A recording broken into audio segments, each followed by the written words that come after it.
And so there's a kind of theory, the social discipline window, which is really at the cornerstone of all restorative practices, both in the criminal justice system, in schools, and education. And so consider this. We're going to plot on one axis control. Control meaning limit setting, discipline, consequences, punishment, all of that. On the horizontal axis, we're going to plot support in the form of encouragement, nurture, teaching, resources, right? And so notice you get these 4 different sections then, right? So we can apply some terms here, all right? So in the social discipline window,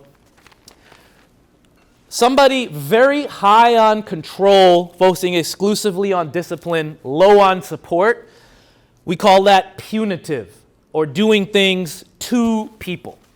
Somebody very high on support, but low on control, we call that being permissive, or just doing things for people, right? Somebody low on both, as somebody said, like don't care, neglectful. You're just in the not box, right? And lastly, that strict box, that balance of both, when you do things with people, we define that as being restorative. And so this is actually what we mean by being restorative. For teachers, this applies to organizations as well, doesn't it? I mean, as teachers, we don't really like when the administration says, like, you better do this or else, and then that's it, and there's no support. It's just like, done. Here's this year's mandate. Blah, blah, blah, workshop model, this, that, and you better do it, or you're fired. Well, that's the 2 box. It's not really something we appreciate. Or this one, right? There's a lot of this going around, too. Like, all right, guys, here's the latest fad. Here's 3 books on it. There's a speaker coming. Have fun. But then there's no... By the way, here are the expectations. I want to make them clear. We expect to see this in your classroom. There's no control. This is not going to happen in that school, right?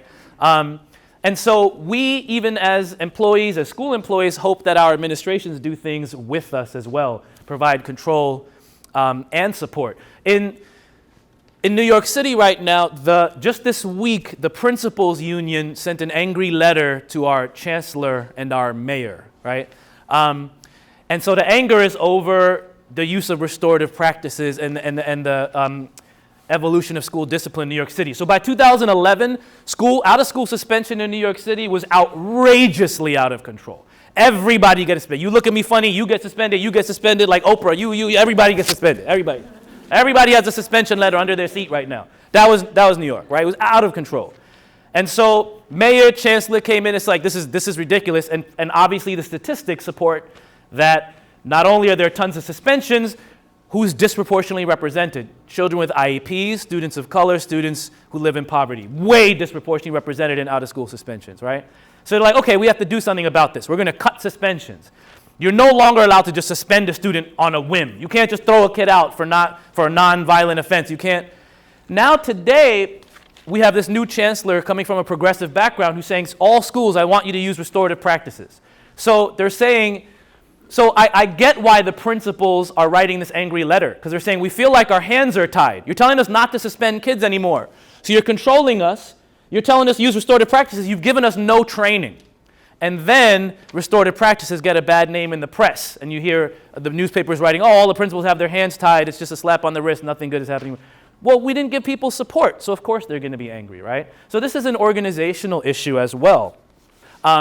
But I think one of the first myths that I aim to counter about restorative practices, and that's why I was curious before when we saw the aim, how this resonates, because often one of the first pushbacks I get is, I heard you're going to come to our school and everything's just going to be a slap on the wrist and we can't punish kids anymore and this whole place is going to, not whatsoever, I promise you, and we'll get into some of that. But it's a balance of control and support, but by no means is this about letting kids off the hook and letting this place turn into a whatever. No.